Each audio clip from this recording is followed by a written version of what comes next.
Hare Krishna. So we warmly welcome all the devotees for the very, very auspicious festival of the Divine Appearance Day celebrations of His Divine Grace, Srila A.C. Bhaktivedanta Swami, Srila Prabhupada Ki Jai.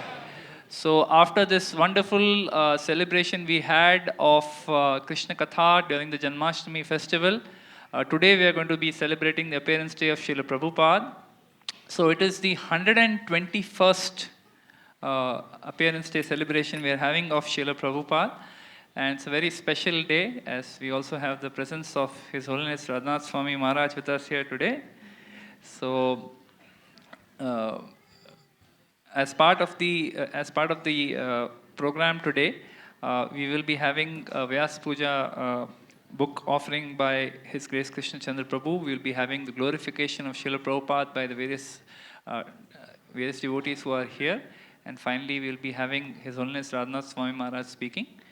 So it's a very wonderful day, and I was just thinking that recently I have just started a business, and when I started a business, I met one devotee who's also a coach. So he was telling me that if you are doing any business, you will have a lot of struggles, you will have a lot of obstacles that will come in your path, but if your why is very, very clear, why are you doing what you are doing?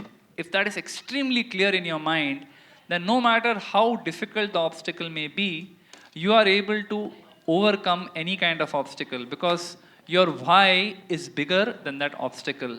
So I was just thinking how, in the case of Srila Prabhupada, also, what was his why?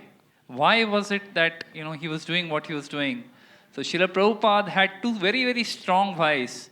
One was that it was the instruction, direct instruction of his spiritual master, Srila Bhakti Siddhanta Saraswati Thakur. So he had given him a direct instruction that you must preach the message of Lord Chaitanya, message of Bhagavad Gita in the Western world in the English language. Very, very strong why, which he kept alive in his heart for many years. And then there was also the deep compassion that Srila Prabhupada had for all of us, for all the conditioned souls. And it is this very, very deep why that Srila Prabhupada had, this deep compassion that he had for all of us, and the instruction, the desire to follow the instructions of his Guru, that kept him going despite all kinds of obstacles. At a very advanced age, he left India, he left Vrindavan to go to the Western world with practically no support. There was all kinds of obstacles to even get a ticket to get to the West. And then, despite all obstacles, he got there. And after going there for a full year, there was a huge amount of struggle that he went through. There wasn't much financial, he had no money practically. He had no support. He had very little guidance and support even from his god brothers. But still, despite all obstacles, because his why was there, because he had such deep compassion for all the devotees, for all the conditioned souls of this world, he was able to push through all these obstacles and bring up this wonderful institution of ISKCON. And that is why, even till this date, so many devotees all over the world who have practically no connection with the Sanatan Dharma, just by getting connected to Srila Prabhupada's ISKCON, by getting connected to Srila Prabhupada, they are able to connect with this deep compassion that Srila Prabhupada has, and that is what kept all of us going. So today is a wonderful opportunity for all of us to meditate on the compassion that Srila Prabhupada has shown to all of us, and use that to strengthen our resolve to stay connected to his lotus feet through the process of Krishna consciousness. Hare Krishna. So first, I would like to request His Grace Krishna Chandra Prabhu to kindly make the offering of the Vyas Puja book. So this Vyas Puja book is the offerings of love, love and gratitude from all the disciples of Srila Prabhupada and various temples all over the world. गुरुदेव कृपा बिंदु दिया करो यही दासे तृणपेखवतीहीना।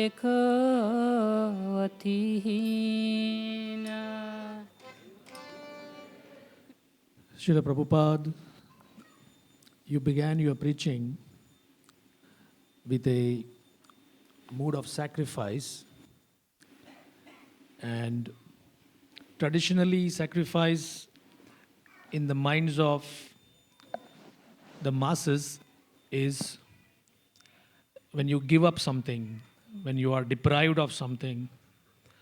It's like giving up a particular object or money, or we have the word balim, which is traditionally in India, you mean sacrificing an animal. But deep inside, when you see the word sacrifice, and at least in English, comes from the root to make something sacred. So, this mission of preaching Krishna Bhakti is to actually make everything sacred. And just by seeing your life, the whole life story, right from small things like Jadurani Mataji was trained by you in painting, once asked, Swamiji, can you step aside a little bit? Because 22nd Avenue was a very small place. Because if I step here, I might touch your body or I might commit some offense. And you said, for service, you can step on my head.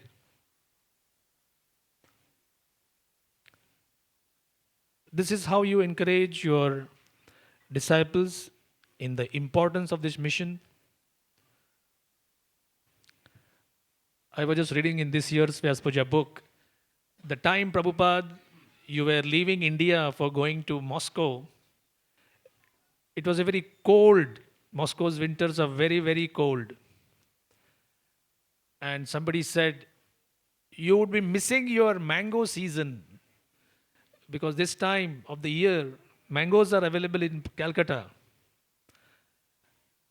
And you said, Prabhupada, you said, the opportunity to preach in snowy Moscow is sweeter than mangoes.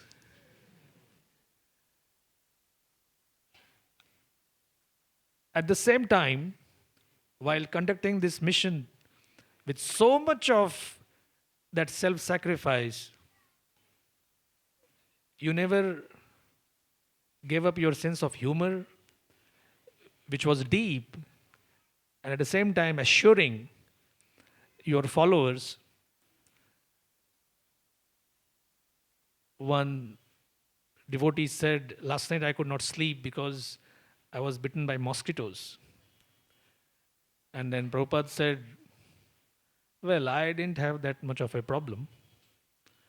So he immediately said, because you are a pure devotee, Prabhupada, the mosquitoes have not bitten you. And you said, yeah, could be, but in Calcutta they don't make such a difference.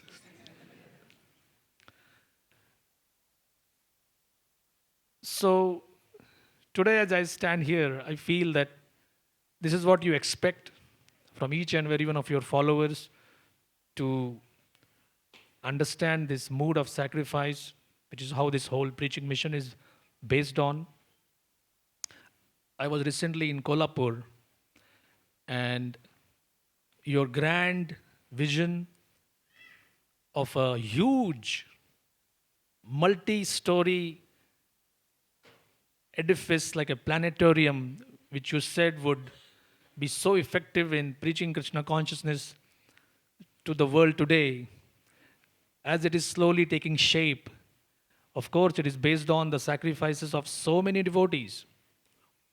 But I would like to end, when I didn't end this offering by narrating how simple, at least I have this pride that I stay in Mumbai Chowpatty, and we have marble, teak wood, grand temple, big community, resourceful community members. But in a small place like ISKCON Kolhapur, they committed more than 1 crore of rupees towards your contribution for your planetarium. Something like ISKCON Satara, which is even smaller than Kolhapur, and they committed 78 lakhs. I couldn't believe, so I had to ask somebody, I mean, how can they bring up that kind of sacrifice for Prabhupada? Number one is your dear disciple, our most beloved Pujari, Jananivas Prabhu was there. He was representing your sense of sacrifice through his own life of sacrifice. Nityanand Prabhu is there, symbolized by his divine padukas. And especially when one devotee stood up and said, I would like to give 7.5 lakhs. And somebody said, are you sure? He said, look, I had a desire, a long standing desire, right from my childhood, to have my own car. We in India, we have this distinction, we say two-wheeler. Of course, three-wheeler doesn't have that kind of distinction. That's a rickshaw. But a four-wheeler is certainly upper class. So this devotee said, I had some money and I was going to take a bank loan. And in the next 2 years, my dream of a four-wheeler would be certainly materialized. But when this whole proposal came, I thought, Prabhupada sacrificed so much. Why can't I sacrifice one small dream of a vehicle for Prabhupada? So the entire 7.5 lakhs or something which he was trying to save, he immediately committed to your Temple of Vedic Planetarium. Thank you, Srila Prabhupada. You keep on by your presence, not with your Vapu presence, not the physical body, but through your disciples, through your temples, through your Vani, you keep on extracting that sense of sacrifice from your followers, and that's my only hope. Srila Prabhupada ki. Today, on the occasion of Srila Prabhupada's appearance day, I would like to speak on this one word, Bhakti Vedanta. I've always been intrigued by this word, Bhakti Vedanta Swami Srila Prabhupada. So basically, in the Vedic scriptures, 4 kinds of education have been described. One from the Samhitas, where one is given education on Yajna. Then the second is the body of knowledge called the Brahmanas, where we are trained in Puja.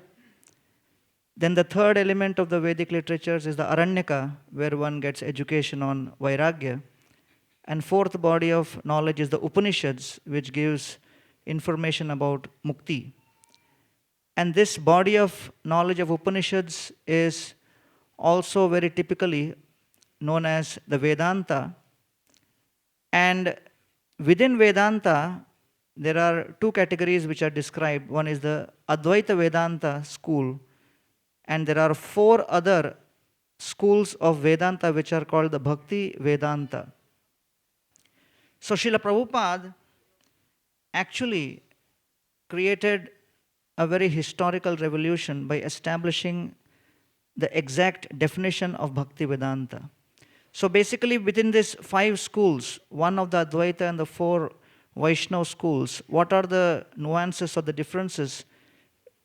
It is based on these 5 aspects: Ishwar and Jiva, Jiva and Prakriti, Prakriti and Ishwar, Prakriti and Prakriti, and Jiva and Jiva. And the interrelationships between these actually create the distinction between these different schools. So Srila Prabhupada, in one of the essays which was published by the Gaudiya Math, he explains the 4 understandings of Bhakti Vedanta. First he says, where the ultimate understanding of Vedanta is Bhakti.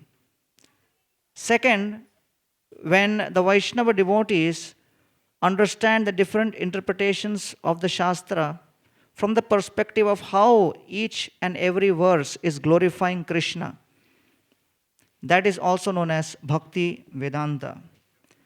Third is when a devotee understands the perfect spiritual harmony between knowledge and devotion. That is also known as Bhakti Vedanta.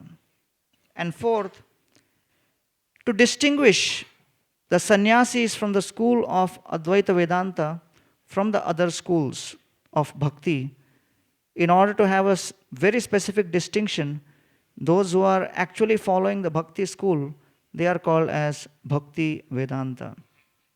So one of Srila Prabhupada's godbrother, Sridhar Maharaj, he wrote that Swami Maharaj, at that time, His Divine Grace Srila Prabhupada, combined the devotion of religion with the scholarship of the most rigorous philosophy as passed down by scholarly followers of Chaitanya Mahaprabhu. And therefore, the essence of Vedanta Bhakti or Bhakti Vedanta is what Bhagavatam calls as Savai Pumsan Parodharma Yato Bhaktir Adhokshaje Ahoituki Apratihata Yatma Suprasidati. Srila Prabhupada took the essence of this verse and went all over the world preaching Krishna consciousness. So naturally the question arises that when the Shastra are replete with so much of knowledge, why do we need a Bhakti Vedanta? So the Shastras are voluminous, filled with interpretations, contradictions, extremely difficult to decipher and understand. And therefore the famous verse of Mahabharata says that Dharmo hi tesham adhiko vishesho. It says that Tarko pratisho shrutuyo vivinna naso rishir yasya matam na bhimnam dharmasya tattvam nihatam guhayam. That the first principle is that the conclusion of dharma is there within the heart of a devotee. And the second most important principle is this dharma or religious truths are expressed through the behavior of devotees. And therefore, if all of this knowledge is not represented properly in the form of purity and conviction in the heart of a devotee, and that purity and conviction does not reflect in the behavior of the devotee, then the entire epistemological system of putting faith in the message breaks down, because practically the entire faith building process begins with hearing from someone who represents this knowledge. And therefore it's a very important principle here that Srila Prabhupada was asked this question, that how to identify a bona fide, a genuine devotee or a Bhakti Vedanti. And Prabhupada said that one who is a perfect gentleman. So therefore, Chaitanya Charitamrita defines Shraddha as Shraddha Shabde Vishwase Koi Sudrida Nishchay. The purity and the conviction in the heart of such a great soul is represented by his Shraddha, which is called Vishwasa. So the word Vishwasa means Visheshena Shwasa. So Shwas means breathing, and everyone knows that there is a connection between the mind and the tranquility and breathing. So when the mind is peaceful, then the breathing becomes controlled. And therefore Vishwas basically means a state of mind where the devotee has such complete conviction and faith in Krishna and his protection that nothing external can shake him and his tranquility cannot be disturbed. And therefore Shwasa, nothing can disturb his breathing. So that is called basically Vishwasa. So therefore, in Srila Prabhupada's case, we can identify such a personality in the form of the Vaishnava qualities which he represents. And I would just like to take one quality, which is humility, Akrita Doha. And Satsarup Maharaj in his beautiful book, The 26 Qualities, defines 4 definitions for Akrita Droha or humble.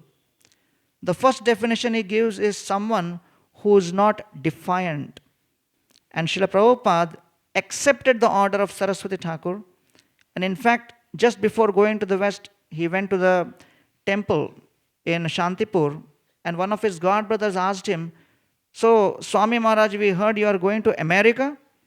And Prabhupada immediately said, "I am not going to America.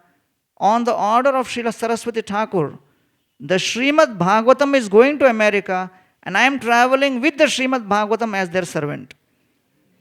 That was Srila Prabhupada's mood in terms of what he was trying to do. So that is the first definition. Second definition is accepting one's own limitations. And in the Srimad Bhagavatam preface itself, Prabhupada quotes Tadvag Visargo Janataga Viplavo. And he accepts the fact that There may be shortcomings in the English language, but when the house is on fire, it's such an emergency, something needs to be done. One of Prabhupada's disciples, he was going through Prabhupada's translations. He was supposed to be doing English editing, and then he came to a point where Prabhupada wrote Shri Shri Radha Krishna. He struck off one Shri, circled it, and said repetition. Prabhupada got it. And when Prabhupada saw that, he called him, and he said, why have you struck off one Shri? He said, Prabhupada, this is Shri Shri. You have repeated twice. It is repetition, it is a mistake. Prabhupada said, when I write in your language, you correct me. When I write in my language, don't correct me. So Prabhupada took the help of so many young people who may not have been following all the process and everything, but he knew that English is not my strength, and therefore I need help in that. He was willing to accept his shortcomings. Third definition of akrita droha or humility is one who is willing to endure difficulties. When Prabhupada was in Africa, nobody imagined he'll go to Africa. When he went to Africa, the day after he arrived, the next day he was searching for his clothes, and some of the clothes which he had hung for drying were picked up by some of the other devotees, because it was common at that time to just take someone else's clothes and wear it. So Prabhupada, he found that his clothes were not there. It was an inconvenience. He sat for the class with another set of clothes, and he was shocked to see that right in front, one of the brahmacharis was wearing his uttariya, another was wearing his dhoti. And then Prabhupada began the class by saying that one should not steal spiritual master's clothes.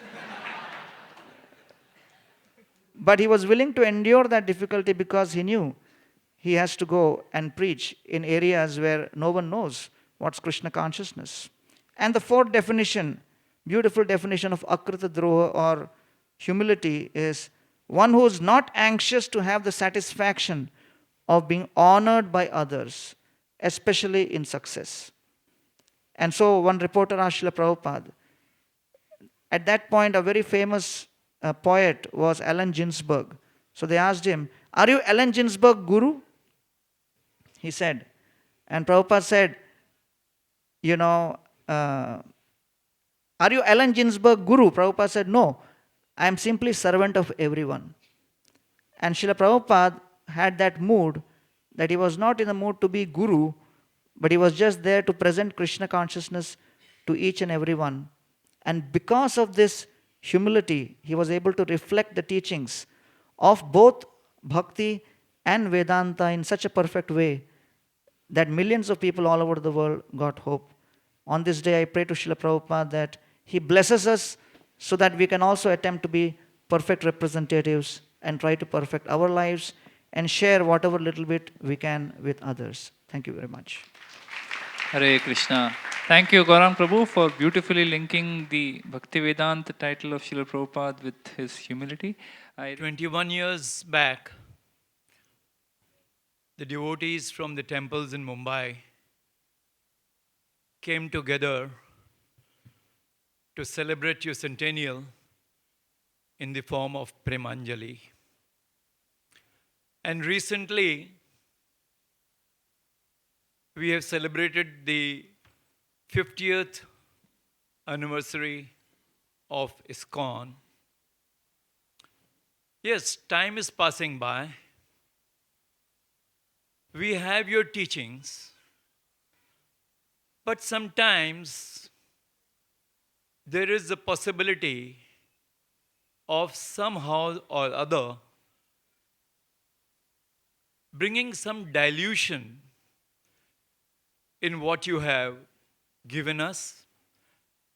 And there might be some little differences between what you gave us and what we are giving to others. And you had foreseen this. And you had said, those who speak the truth will attract genuine seekers. Those who flatter and entertain will attract cheap, shallow sycophants. It is easy to attract people by sentimentalism. A preacher who is not strict with his followers, who is artificially nice and kind, becomes cheaply advertised as a great devotee with true spiritual qualities.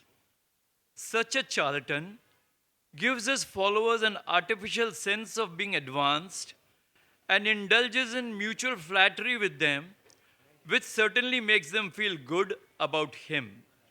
And thus, they collect many disciples, all sentimentalists. Living in a cocoon of imagined advancement, they think themselves superior to devotees who consult themselves with lower matters, such as philosophically combating atheism. Devotee who finds strong speaking incongruous with the sweetness of Krishna consciousness should consider that Lord Chaitanya was not only as soft as a flower, but also could be as hard as a thunderbolt. It may be difficult to comprehend how the all-merciful Lord can be hard as well as soft. But you, Srila Prabhupada, explained it in Srimad Bhagavatam. These opposing qualities can easily be understood in terms of the Lord's transcendental nature and purpose. And a preacher following in the footsteps of Lord Chaitanya need not always be like a thunderbolt, but not always like a flower either. His duty is to comfort the distressed and distress the comfortable. Thank you, Srila Prabhupada.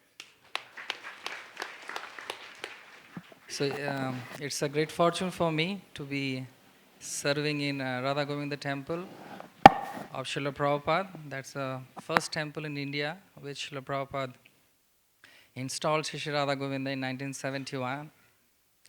Yes, 1971. And Prabhupada was very fond of Shri Radha Govinda and this temple. Once one devotee asked Srila Prabhupada, he was a painter, that how does Krishna look? And Prabhupada was in Shri Vrindavan Dham. So Prabhupada said, you go to Shri Radha Govinda temple and see Govinda, Krishna looks just like him. So another time, Prabhupada used to oftenly say that, don't try to teach me because I am a Calcutta boy. Once one reporter asked Srila Prabhupada that, why you are making your head center in Mayapur? It should be Calcutta because Calcutta during British Raj, this was the head capital of India. So Prabhupada said, I will not go to Mayapur if you give me Victoria Memorial Hall. I will make this temple and I will stay back here. So Prabhupada has a deep affection for his temples, his movement, as well as Prabhupada is also compassionate towards Calcutta devotees, Calcutta. And we are trying our level best to follow his instructions. Especially, all of you will be very happy to know that as his followers, we try to secure those places where Srila Prabhupada visited, stayed, and made it tirtha. We want to secure those places because time to come, devotees who are the followers of Srila Prabhupada and ISKCON, these are the places our worship because our dear Srila Prabhupada stayed and preached from these places. So this is just for the glories of Prabhupada and to make all of you happy. We acquired the birthplace of Srila Prabhupada and it's there under ISKCON. And also we have acquired Bhaktisiddhanta Saraswati Thakur and Srila Prabhupada's meeting place, Gaurivadi Lane, Ultudanga Junction Road also, which very soon all of you are going to visit.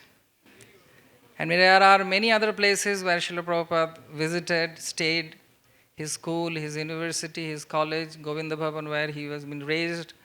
So we are trying our level best to have connection with the people. They are very much eager to support us. So as Chanakya Pandit says, that whoever is in connection with Krishna and his glories are eternal. Chalat chittam, chalat bittam, chalat jivana jovanam, chalat chalat idam sarvam, kirtir jasya sajivati. Kirti means which has been connected with Krishna. That kirti, through the kirti, the person stays back. Just like our dear Srila Prabhupada. So on this specific day of Srila Prabhupada's Vyas Puja, I request Srila Prabhupada to bless us that we can serve him in Calcutta by by following the instructions of his, and as he wanted that Calcutta should secure these places, as we are trying, that the new generation and generation to come, they can visit and remember Srila Prabhupada's glories. Thank you very much. Hare Krishna. Hare Krishna. Thank you, Anand Mohan Prabhu.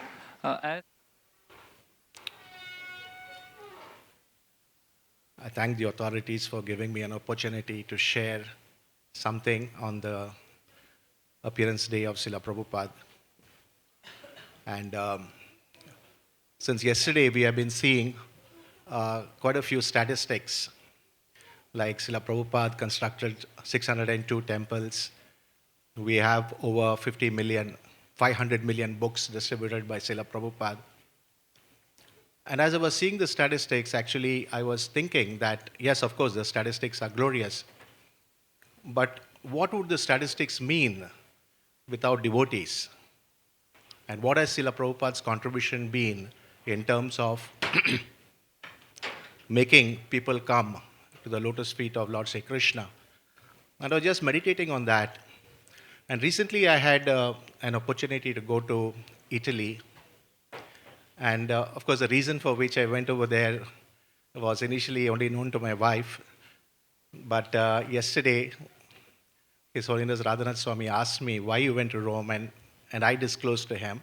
But anyway, that's not so important. But as I was coming back to India, I had an opportunity to spend one night with a couple in Rome.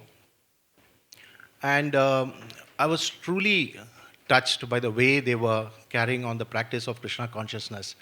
Now, just to give you a perspective, Rome is a city which is having a population of 2.7 million people. It's about 1/10 the size of India. But the people who are actually carrying on this movement in Rome is just one husband and one wife and one brahmachari.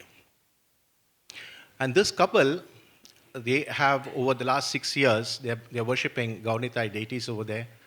And over the last 6 years, they have built a congregation of 70 to 80 people who are regularly attending a Sunday feast program. And I was just meditating that Rome, if you really happen to visit Rome, of course, a very beautiful place, but it is a place of extremely intense sense gratification. Majority of the people who come to Rome come as tourists. And obviously, when they come as tourists, what they want to do is to enjoy over there. And all around, you will see that there are great facilities for sense gratification. But in such an environment, this couple is going out and doing this preaching. And this one single brahmachari, for 6 hours a day, he distributes Srila Prabhupada's books. And every day, on an average, between 10 to 15 books is distributed by him.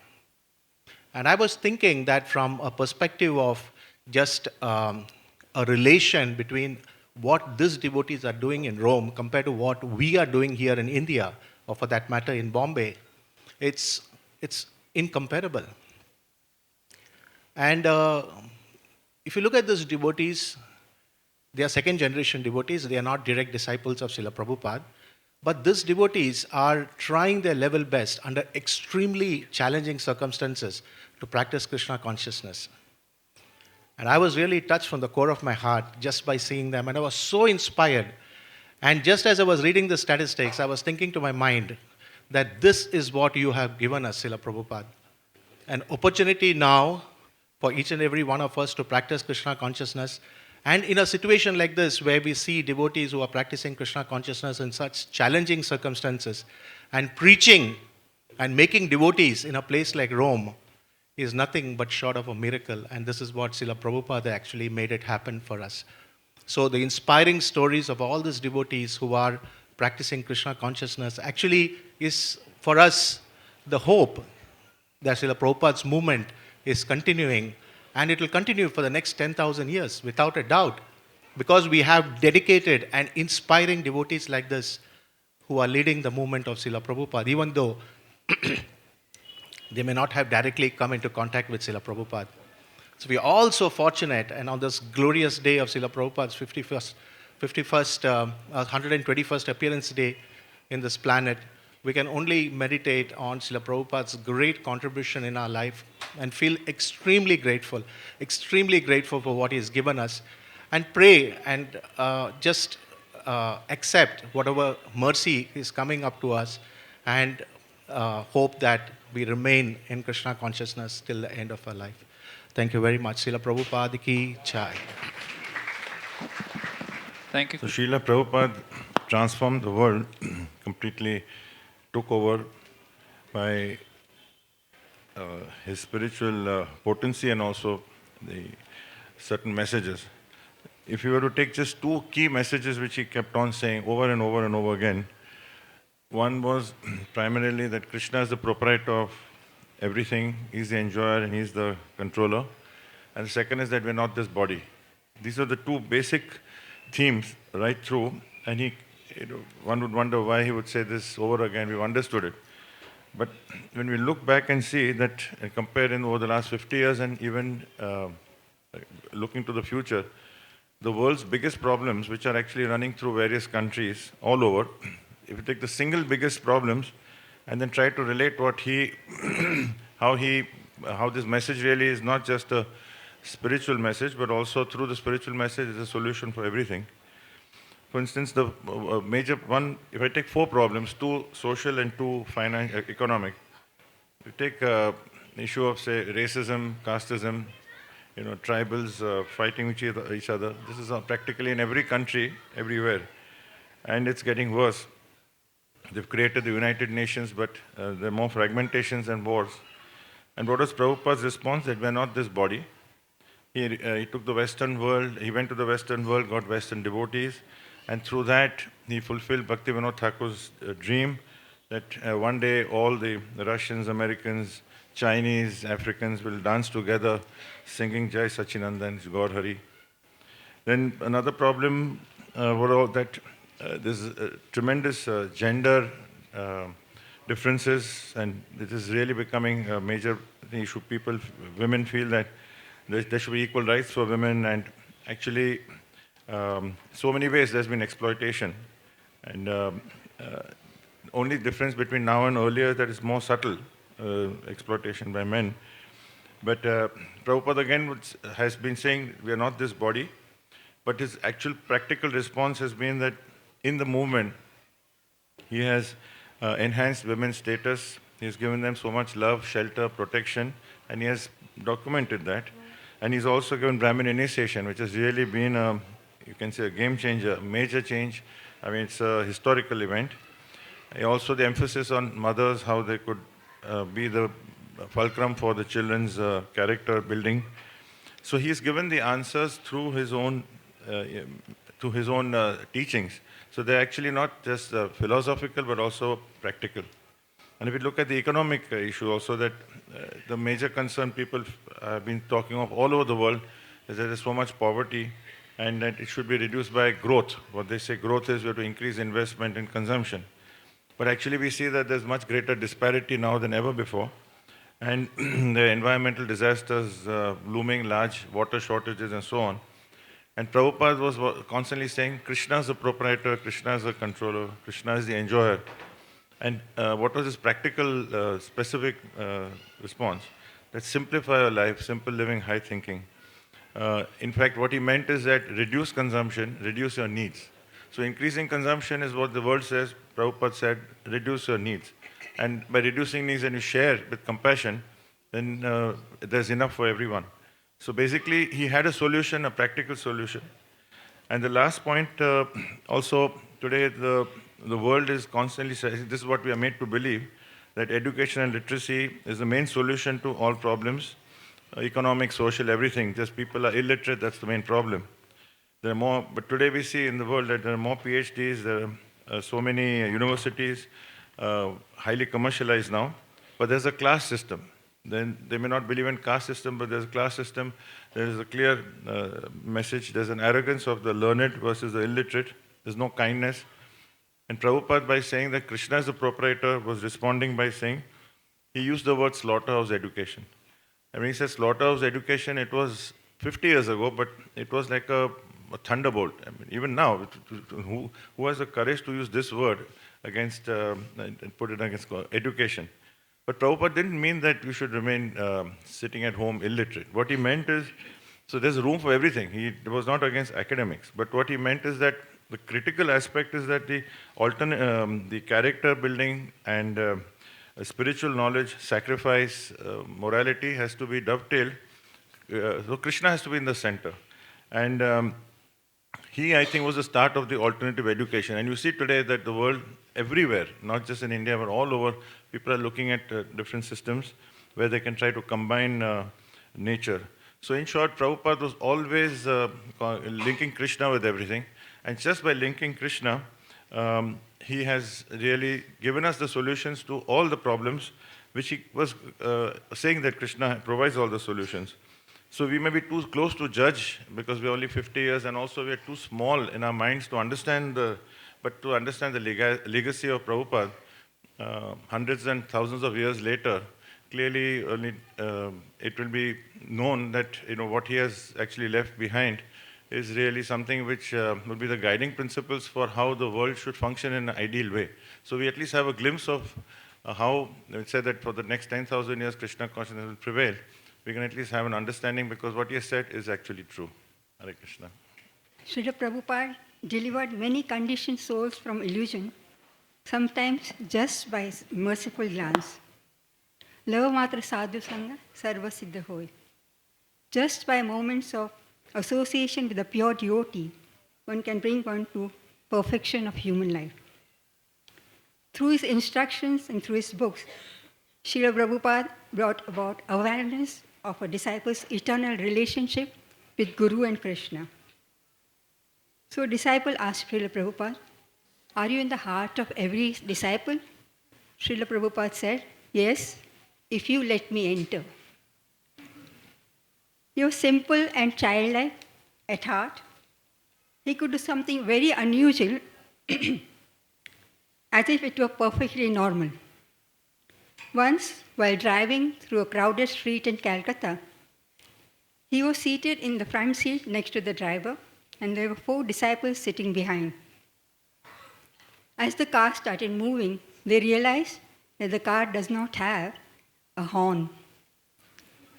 Prabhupada picked up a metal plate which was in the car.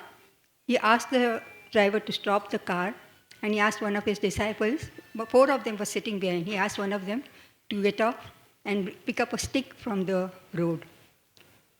When that was done and the car started moving, Srila Prabhupada put his hand out of the car window and started banging the plate with the stick whenever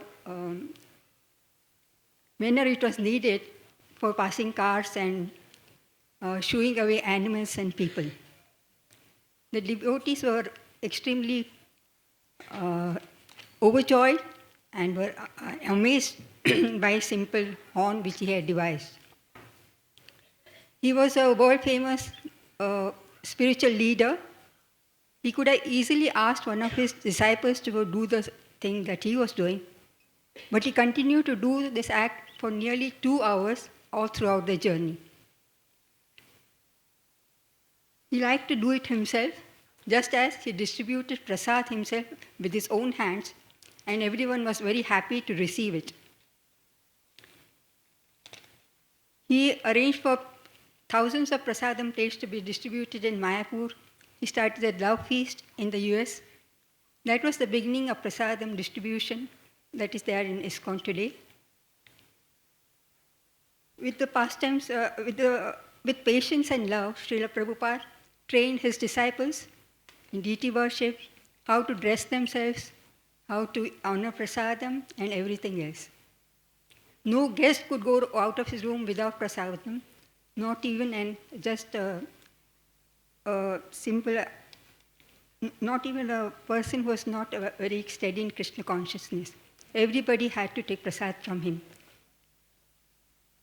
Because of his broad-minded views and bold outlook, and the same thing that is now being continued by his disciples, women in ISKCON are allowed to do deity worship directly in the temple, and they are also to reside in the temple.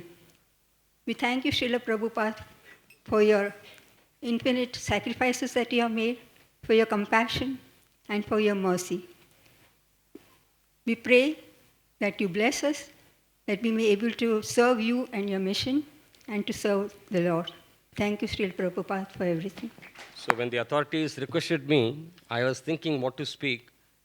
And yesterday was so tiring, and we went after that to Srinathji Prabhu's house for Janmashtami. And the market is now very good. So Srila Prabhupada, with your permission, I was listening to your Srimad Bhagavatam class today. And my initial days of ISKCON, I was reading Srimad Bhagavatam and especially Srimad Bhagavad Gita, where you have been mentioning, these rascals and all. So I was so confused. Then my Siksha Guru, His Grace, Radha Gopinath Prabhu, I asked him one day, Swarupada is so humble and why is he saying like this? I am a bit confused. He said, he is in that position and with all humility he is saying that. But you and I cannot do that. So thank you very much. And I understood. Now here, very good quotes of, here is a very grave and deep realization of Srila Prabhupada from the pages of His Holiness Mahavishnu Maharaj Diary. Pure devotion acknowledges no technique, while humility and absolute surrender are the stage on which the drama of divine love is eternally performed. His divine grace had such humility, such surrender, although he was at the same time often very demanding, insisting on high standard from his disciples. Yet his assertiveness was all on behalf of Krishna, and therefore he is justified. His assertiveness was an example of the dynamic phase of humility, not an abstract, sterile humility, but the concrete and productive humility for doing Krishna's bidding. Aggression against illusion is the highest service to humanity. It is the dignity of the soul that has got to be established by bringing dignity to all souls, and we should try to do this with all the humility at our command. The Acharya is not frozen in time.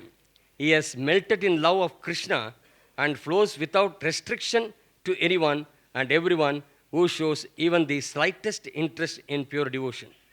This was the work of His divine grace. He left a legacy of love and not law for any and all of His immediate followers to embrace and continue. He gave it all and looked for one who can actually understand His message. Hare Krishna. Jagat Guru Srila Prabhupada ki jai. Hare Krishna. Dear Srila Prabhupada, I am a disciple of one of your disciples, so that makes me your grand disciple. And if I can compare that to relationship between a grandfather and a grandchild, the relationship between a grandfather and a grandchild is very special, very unique, and very kind and loving. Grandparents try their best to make everything very simple, available, and convenient for their grandchildren. Your disciples, the first generation of devotees of ISKCON, had to go through so much of effort, struggle, trouble to set up the entire movement. They would wait so eagerly for the fresh print of your books, and they were now so easily available to all of us. What are you asking us from us to do is simply read what you've put in. All your disciples all over the world have put in so much of their life in constructing temples all over the world. But as your grand disciples, what is asked of us? To come visit, to be there present, and to get as many of our friends as possible. Your disciples all over the world actually had to cook, go out, distribute, do so many services by themselves. And as grand disciples, we have everything so ready and easily available. What is asked of us is to just participate and put our heart into it. All over the world, it's not as easy to get association of devotees. But you've created this in this temple through our spiritual father, His Holiness Radhanath Swami. And we just pray that we don't take all of this for granted and value every single thing that we have received as your grand disciples, hoping and praying to be a worthy granddaughter. Thank you so much.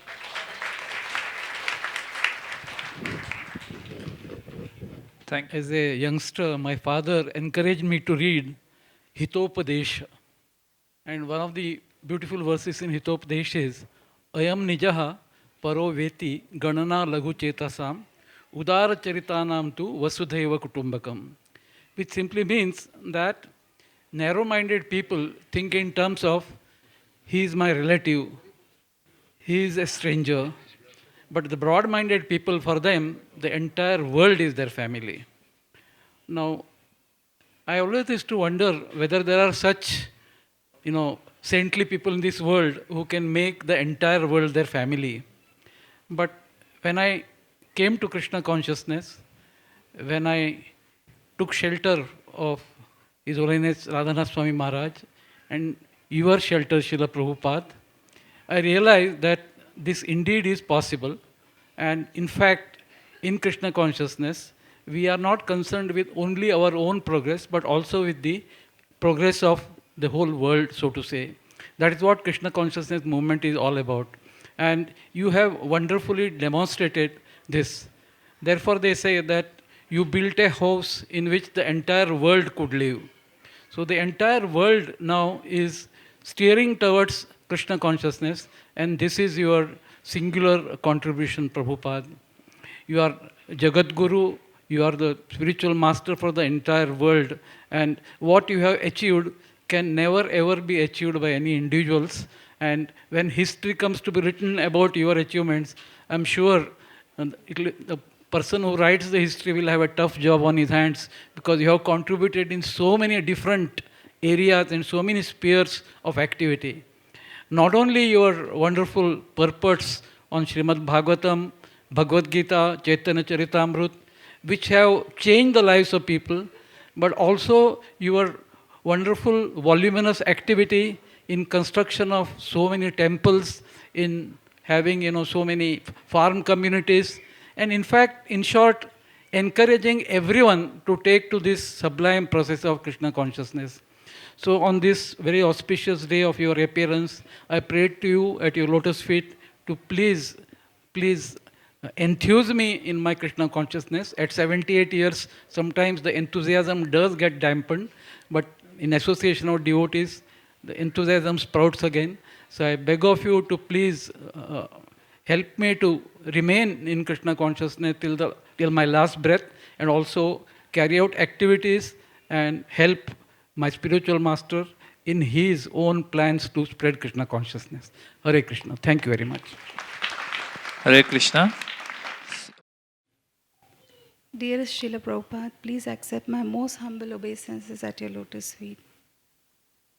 I'm very, very grateful for this opportunity to stand before you and share my feelings of gratitude to all the struggles that you have gone through. I was reading from this very beautiful book written by one of your disciples, Swami in a Strange Land, written by Yogeshwar Prabhu. It was so inspiring to read the amount of struggles that you had to go through just to fulfill the order of your spiritual master, to spread the message of Bhagavad Gita, the message of Krishna consciousness in the English language all over the world. Today we are all sitting in beautiful marble temples, air-conditioned temples, so comfortably sitting here, knowing that Prasad is waiting for us after the program. With the wonderful support of all devotees, support of the devotees around us.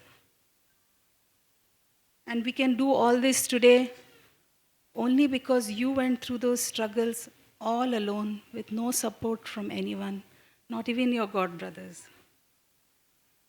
Reading from that book, I realized that the only thing which was pushing you, which was inspiring you to go through all these heart-rending struggles, such as losing the support of your own family and loved ones, and suffering losses in business, yet you persevered all alone. to achieve and fulfill the mission that was given to you. Alone roaming the streets of Delhi in the hot summer, trying to distribute Back to Godhead magazine, all alone, single-handedly, and you even fainted in the heat. Suffering, sitting outside Sumati Morarji's office just to get an audience with her, a meeting with her, just for 3 days you had to sit outside. And even after you got passage, you suffered heart attacks on the way. All these struggles, all alone, without any support from family or... So I'm feeling... And you could do all this because you chose to get out of your comfort zone, leave the comfort of retired life in Vrindavan, and take this trouble to go to the West just to fulfill the order of your spiritual master. Today, Srila Prabhupada, on this auspicious day, I'm just begging that please give me the strength to get out of my comfort zone. This comfort zone of a loving family, loving devotees to support. The comfort of thinking that I'm just a woman and I'm weak and I'm not expected to do much anyways. The comfort of just leading a life oblivious of the responsibility that has been given to each one of us as your disciple and grand disciples to fulfill your legacy, take your legacy forward. Begging for your mercy and your strength that I can strive to improve my spiritual life, improve my faith in the holy name so that I can fulfill the mission that our spiritual master has taken up and assist in whatever way possible. Thank you very much. 3 minutes में I would like to speak 3 points.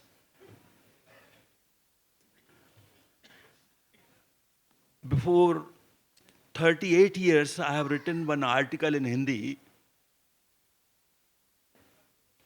in which about 100 slok of Bhagavad Gita mentioned how we should live in Krishna consciousness, how to get bhakti, how to chant, how to eat prasad, everything connected with our life. How to surrender to Guru, how we should get out from the clutches of worshipping devtas. Like that, that article of mine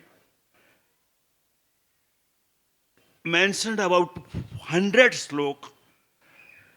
When I was traveling from New York to Bombay, one Mataji was sitting next to me and she was reading Bhagavad Gita in Hindi, Devanagari. And after reading every page, she was kissing Bhagavad Gita. And, she was very emotional. And after some time, air hostess came there.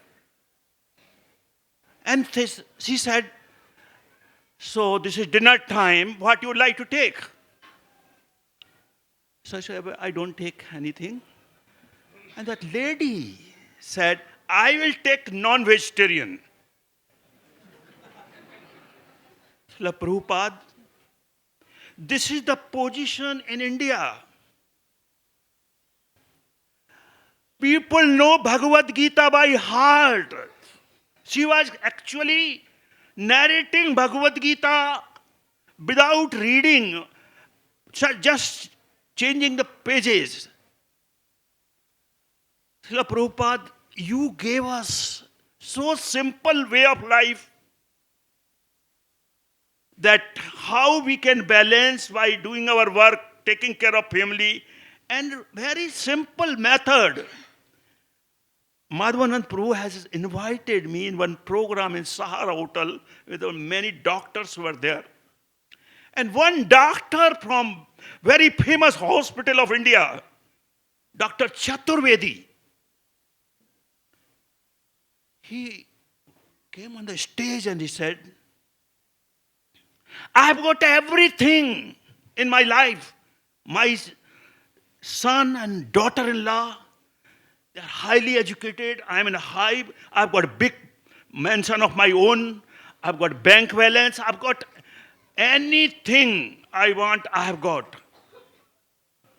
But I don't know. I'm touching 65, 70.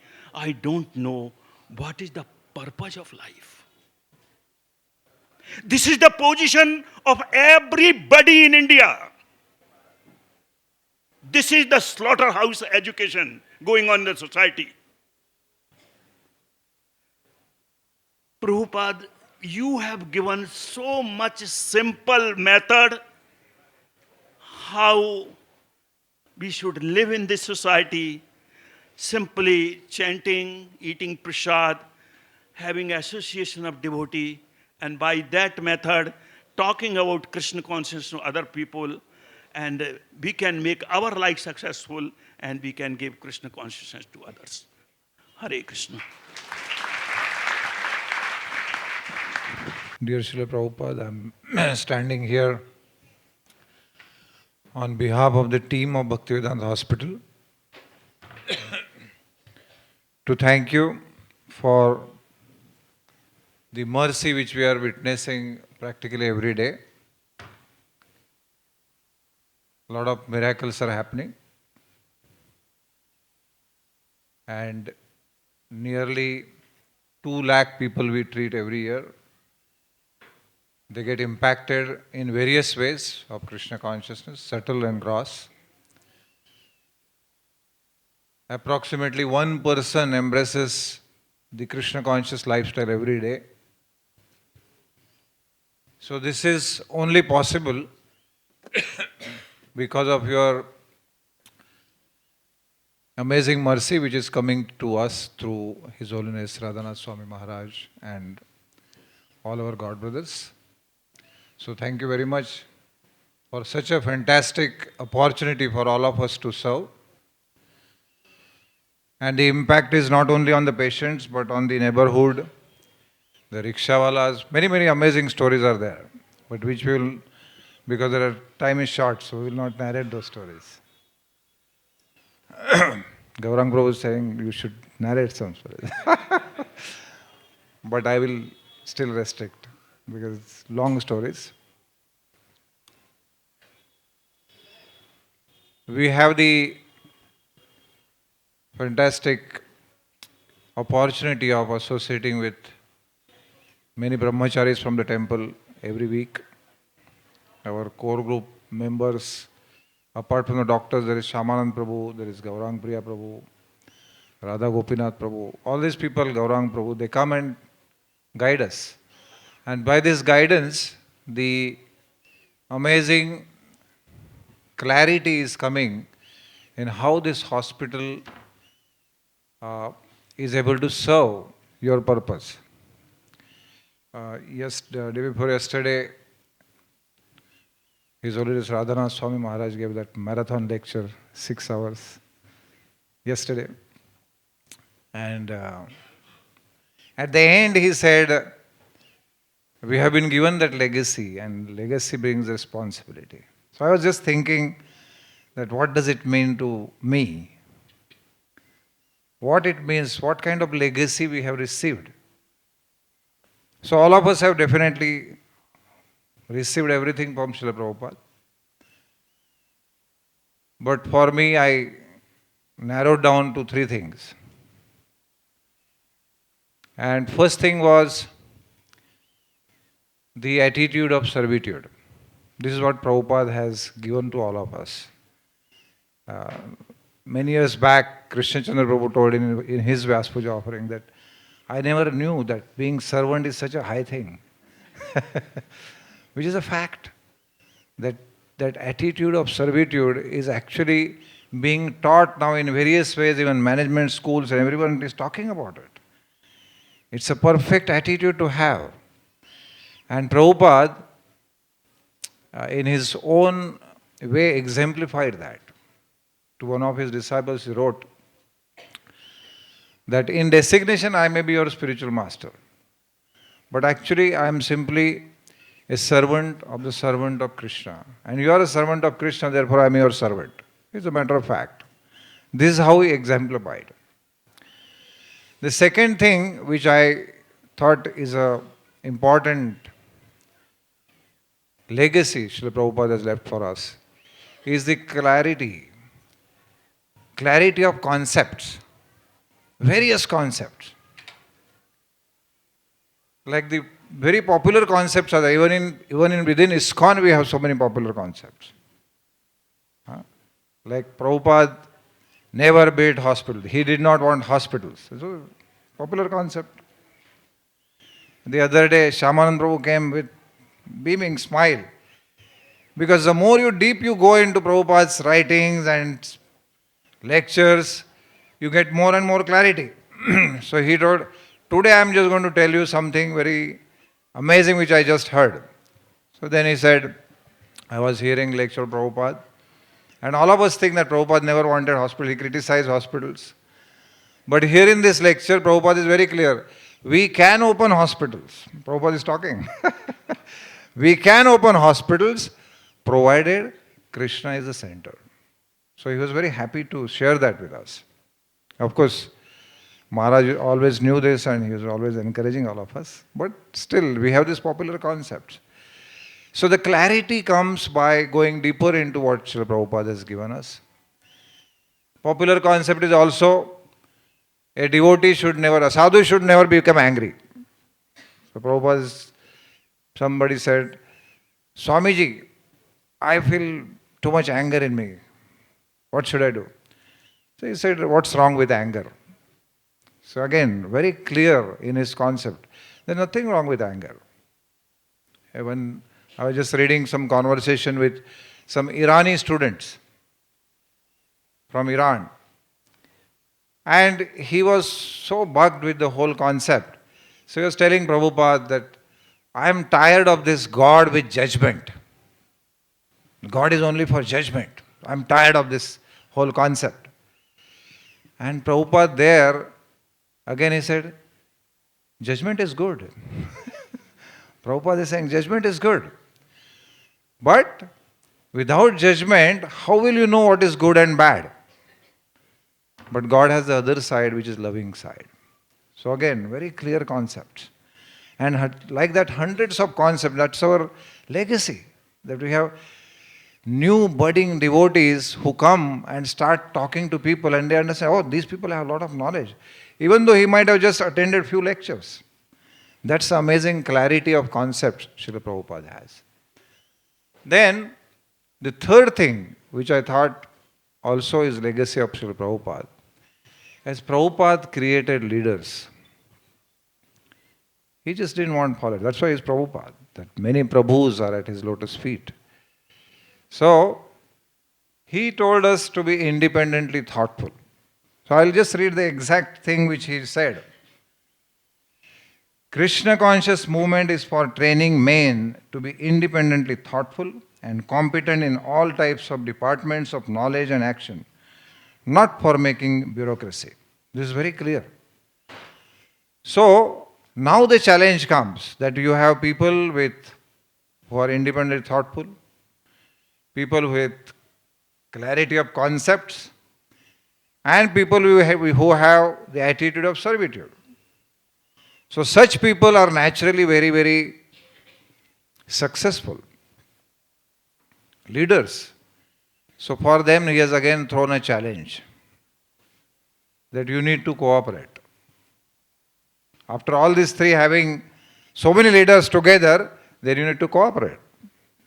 So amazing things he has given us, and after that it is our challenge how we actually stick to. Gaurang Prabhu always tells us we have so many IITians, how to manage them. It's not a joke. to manage and engage so many people who have so much brain substance, with so much of clarity of concept, so much of independent thoughtfulness, and to keep them together is a big, big challenge. Of course, with the amazing abilities of Maharaj and all these wonderful leaders in our temple, we are able to still continue as one family. An amazing family which will create more and more wonderful projects for me, like Bhaktivedanta Hospital, we already have 8 branches now. And many, many patients are getting benefited by Krishna consciousness in direct and indirect ways. So thank you, Srila Prabhupada, and thank you, Maharaj, and all the devotees. Hare Krishna. Hare Krishna, Srila Prabhupada. I really want to thank you from the bottom of my heart for giving us the Hare Krishna Mahamantra, Krishna conscious philosophy in the form of books, and a very healthy Vedic lifestyle. And we really want to thank you for giving us Bhaktivedanta Hospital, because this is a place where every day we can actually see what you have written in your books, birth, death, old age and disease, and how we can actually come closer to Krishna through these difficulties. As Madhavendra mentioned that here we are seeing so many patients coming to Krishna consciousness, I would just like to narrate 2 or 3 very short stories. When few years back we had a Bhagavad Gita course, and we had one patient who was coming with fractured foot. So he was coming with so much pain. So I asked him, I said, you are so much in pain, but still you are able to come every day. I said, what happened to you? He said, no, in my house a pigeon was stuck in the window. So I climbed on a stool to save the pigeon, and somehow or other I slipped and I fractured my foot. He said, I stay very close by in Mira Road, but I have never come to Bhaktivedanta Hospital. But because I fractured my foot, I had to come here. And when I came here, I realized about the Hare Krishna Mahamantra, and Mataji's gave me these books. So I was so impressed, and now with my fracture, anyways, I can't go to the work. So I thought, let me take advantage. And at the end of the course, he started chanting Hare Krishna Mahamantra. And then he said, I would like to work here only. So now he has become the permanent employee of Bhaktivedanta Hospital. There was another lady, we were just counseling her, and somebody was counseling, and I just happened to speak to her.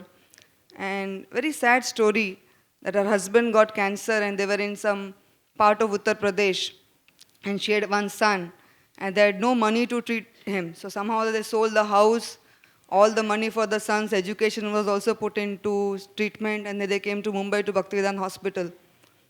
And she was profusely thanking us.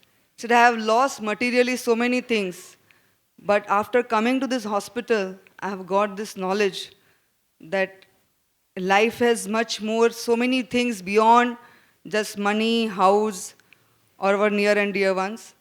And I'm going back from here. He said, I know my husband will not survive for many days, but I'm going back from here with such satisfaction and this priceless knowledge of soul, and I want to practice my process of Krishna consciousness. Prabhupada, there was one lady who came to the hospital. She was a very senior nurse from other very known hospital from Mumbai. And she was diagnosed with some disease, and she wanted to double check and reconfirm with one of our consultants. So when she came, at that time prayers were going on in the 2 o'clock prayers in the afternoon. So she was mentioning to me afterwards that when I sat there for prayers for 10 minutes, just closing my eyes, and she was given a diagnosis which was not, it was life-threatening. So she was shaken up. So after hearing those prayers for 10 minutes, I didn't understand much, but I just felt that these people are genuine. They will not cheat me. And so after that, my many reports came normal. And then she said, please give me the books of Krishna conscious philosophy. I want to have a lifestyle like all of you. So Srila Prabhupada, we see that so many patients are touched by simple Hare Krishna Mahamantra and simple philosophy in the form of your books. And I would like to end by saying a few words about Mother Kulangana. 15 days back, I got a call from UK, from Hare Krishna Devidasi, who is the Shivram Maharaj's disciple and who was a doctor who was taking care of Kulangana Mataji. So she had visited in this last January our hospital, and she and her husband had stayed with us for 21 days, understanding what is the spiritual care we are doing, because Shivram Maharaj wanted them to learn about spiritual care. So she called me up and she said, how should we assist? What should we do for Mother Kulangna in these days? I am not able to understand, because every day her health is going up and down. Sometimes she can't even breathe, sometimes she is vomiting, and I don't know how to assist her spiritually. So I was explaining to her our protocol about palliative care and end-of-life care. But then when I was telling her, I said, she's such a spiritually advanced soul that you need to ask her, what does she want? And because our duty and our responsibility in such spiritually advanced cases is just to assist them in their journey. So then she told me something amazing. She said, Mother Kulangana, she just wants to hear Srila Prabhupada chanting Hare Krishna Mahamantra, that too on a fixed number of volume 21. She hears that continuously and she's just repeating. He said even when she is vomiting, saying she was vomiting, in between two vomits she's Hare Krishna, Ram. She's continuously speaking, and day and night Srila Prabhupada's chanting beads are in her hands. Even when we are taking care of her, we are cleaning her, bathing her, we have to just shift the bead from one finger to other, but she would not allow her to leave her beads. And she doesn't want anything else but only hear Srila Prabhupada chanting Hare Krishna Mahamantra. And today when I spoke to her, she said she was continuously only murmuring Hare Krishna Mahamantra with Srila Prabhupada. And said, Mataji, we got a realization that this process, somebody who practices this process throughout their life, it really comes to help at the end. And you can become very attached to this process and it works. So, Srila Prabhupada, I genuinely want to thank you from the bottom of my heart for giving us a lot of opportunities to serve and assist you and your divine disciples in spreading the glorious Hare Krishna movement. And I pray that please, we can always remain humble instruments in the hands of your glorious disciples and my glorious God brothers and God sisters to assist, to spread this movement of Lord Chaitanya Mahaprabhu. Thank you very much.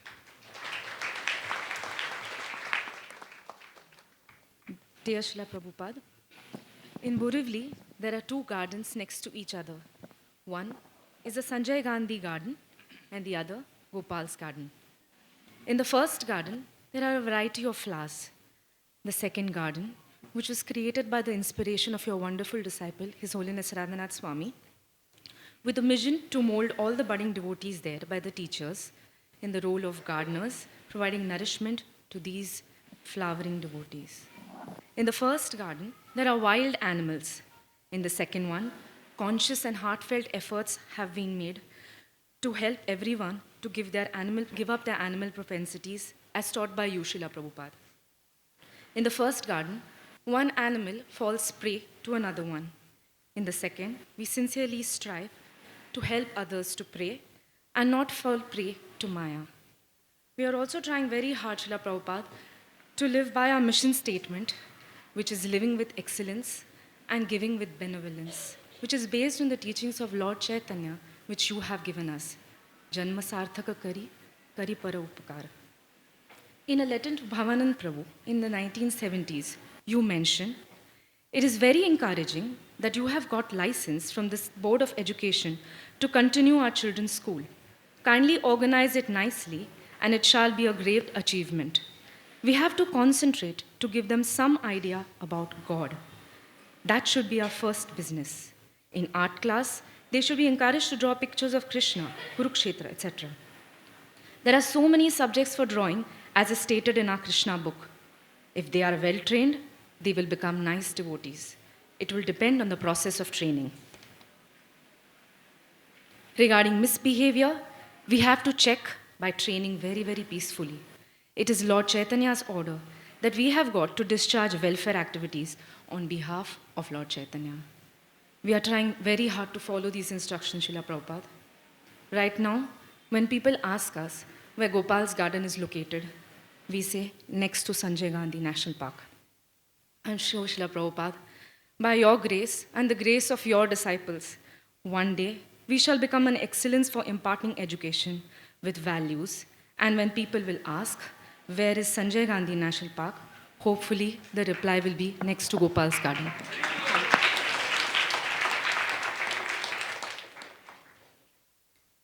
Our previous speakers recounted the fact that how we have received everything here in the third generation very, very easily with no effort whatsoever from our side. So it's a day where we would like to recount the unlimited obstacles which Srila Prabhupada has encountered in his life, the unlimited sacrifices which he has made to bring Krishna consciousness to this world. To be successful in any field, Prabhupada, you need financial support to start an institution. You didn't have that. In fact, you had no money. Even if I started a business for Krishna, you're a partner in Bengal Chemicals, but on 3 occasions your business went completely flat. One time there was burglary, second time there was huge debts, third time there was a fire. And in those days you lost something like 70,000 rupees, which is crores today. You had no medical support. Your body was wrenched with so much of medical problems, and yet they did not deter you. There was paralysis in 1968, heart attacks in 66, diabetes and swollen legs, and all the coughs which we hear during your lectures. That did not stop you. You had no family support. All people know, Grihasthas know more than anybody. For successful outcome in life, you need family support. You had none from your family. You had no institutional support. There was so much of difficulty in Gaudiya Math. There was hardly any leadership which was able to guide and create a united vision. So with no financial, no institutional, no personal, no medical, no family support, you did so much yet for the world. And not just for a short time. From 1922 to 66, this struggle continued. 44 years of relentless struggle. New York cold, 1965, Prabhupada reached, it was one of the coldest seasons that year in the last 50 years of New York history. And you still continued. With every time we remember your sacrifice, it creates in our hearts different emotions. It endears you more to our hearts because we know that it is those tears, those prayers, that hard work, fierce determination, which is what we are getting this Krishna consciousness for. It brings in our heart unlimited gratitude towards you, Prabhupada, and pushes us to do something, however small, for your worldwide mission.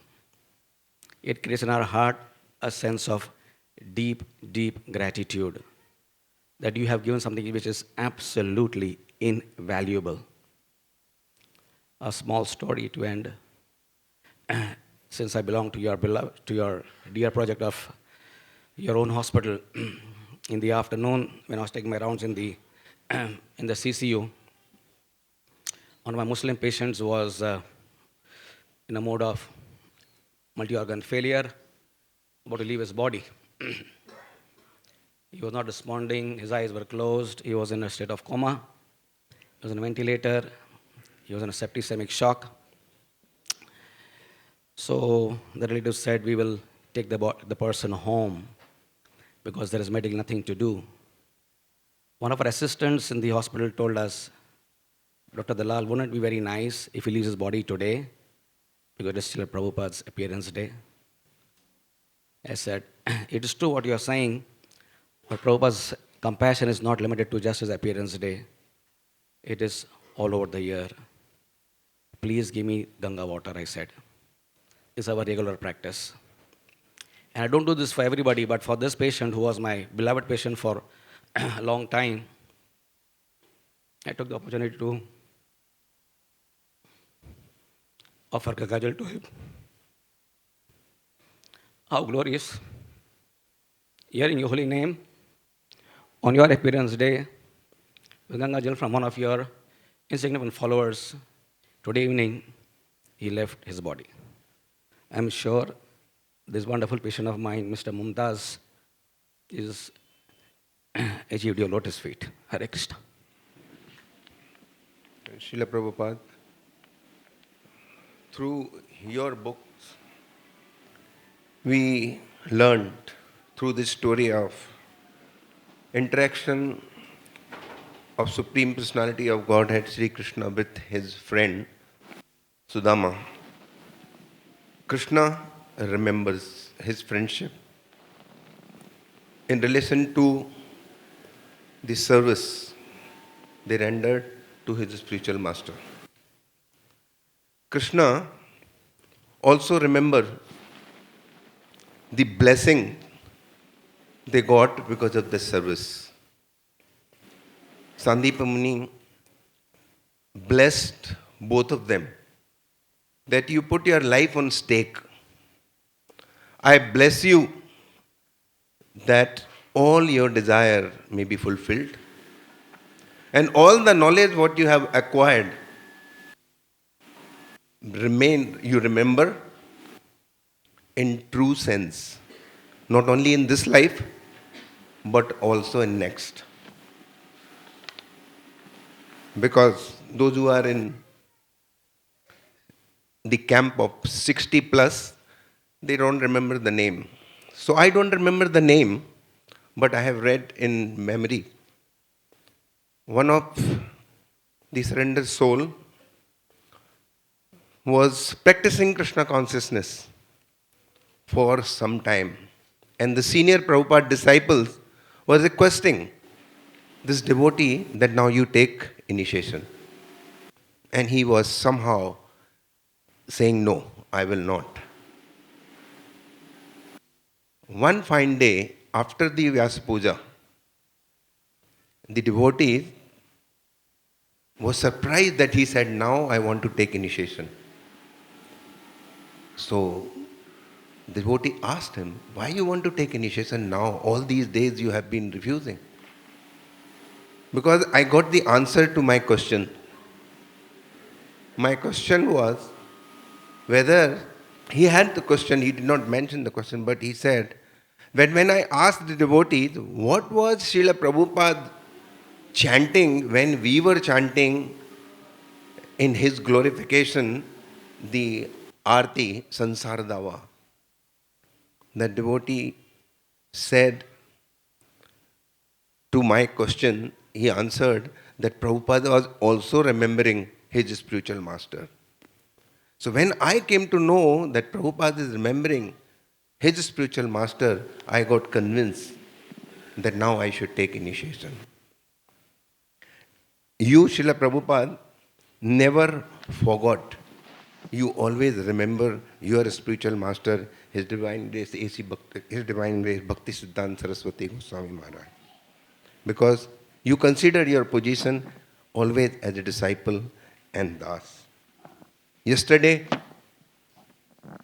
in a 4.5-hour lecture, we heard from malaria, we heard from the extended, all wonderful pastime of Krishna's birth and many, many leelas.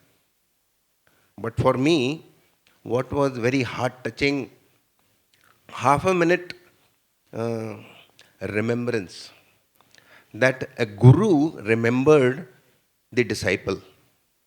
When His Holiness Radhanath Swami Maharaj mentioned about the first time that we will be celebrating our Janmashtami without Srinathji Prabhu.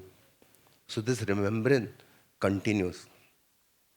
And also, his grand disciple, Srinathji Prabhu, when he was talking about Srila Prabhupada, he took a great pride when he said that so many times I was defeated by my Guru Maharaj, by Srila Prabhupada, when he defeated me as a Mayavad, through the Mayavad philosophy.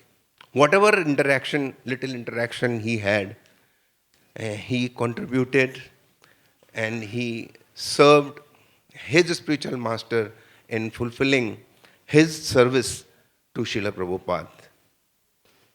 If I can remember your preparation time, your struggle time, your concern for the human society, and your contribution to the world, and if I can remember what I have received from this temple, from my spiritual master, from my god brothers and god sisters, and also how much tolerance I have received, how much patience I have received, and how much has been invested on me, then someday I shall make some endeavor to assist those who are trying to assist to Srila Prabhupada. Srila Prabhupada ki jai. First of all, I would like to express my sincere gratitude to Srila Prabhupada, all the leaders of this temple, management team, trustees of this temple, to make this temple so beautiful and perfect. And first of all, I would like to understand, I would like to tell that what are the different odds Srila Prabhupada had before going to embark on this mission. On one hand, he had the mission of his spiritual master to broadcast this message in the Western world. And on the other side, there were so many challenges: health crisis, advanced age, practically no support from India. But still, Srila Prabhupada decided that he will go to this foreign place, and to whom he was going to give this message. Those people, those who do not believe in God, to give this message of Krishna consciousness. It is so difficult. Whenever we meet foreign people, we find it so difficult that whether these people will listen to us or not. But Srila Prabhupada had that complete faith that he's going to give this message. And the impact he created through his service, through his endeavor, is tremendous within that short span of time. So many people were thinking that whether it is possible or not. But in his heart of hearts, Srila Prabhupada knew that he's going to make it. And we can see that result, wonderful result Srila Prabhupada got. So many Western followers, so many innovative ways of giving Krishna consciousness to people in which they can practice very easily. And we can see that so many people are now, they know about Krishna consciousness. They know about Hare Krishna. They know Prasadam. They know Gita. And even in this temple, we are receiving so many foreign guests. And every year, the number is simply increasing. During last tourist season, we received almost 16,000 foreign tourists.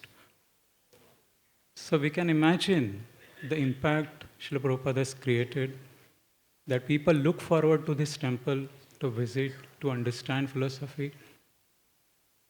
And since almost everyone is sharing stories, I also would like to share one story from this foreign tourist. So last year, one foreign tourist couple came, and the lady showed me her mobile, and there was one picture. And it was a devotee, I mean the Vaishnava devotee with garland, tilak, And the amazing thing is that she told that he's my son. So I was thinking that how this Krishna consciousness is reaching to these people. And if Srila Prabhupada would not have come out of his comfort zone, this would not have been possible. So I'm very grateful to Srila Prabhupada for giving this beautiful process of Krishna consciousness. Thank you, Srila Prabhupada. Other day, Maharaj was playing a tape on Srila Prabhupada's lecture. He called me and Radha Gopinath Prabhu. He said, I want you to hear something. It was an amazing conversation with his disciples about different characters of people who were very close to him. He and his father, and Bhaktivinoda Thakur and Bhaktisiddhanta Saraswati Thakur. He was explaining as a matter of fact. So based on this talk and other interactions from his books, his conversation, his purports and his devotees, what I learned about Srila Prabhupada is he was the great harmonizer between the ideal and the practical. It is easier to be very practical because you throw everything in the winds, the ideal. And it is also very easy to be ideal and not being practical.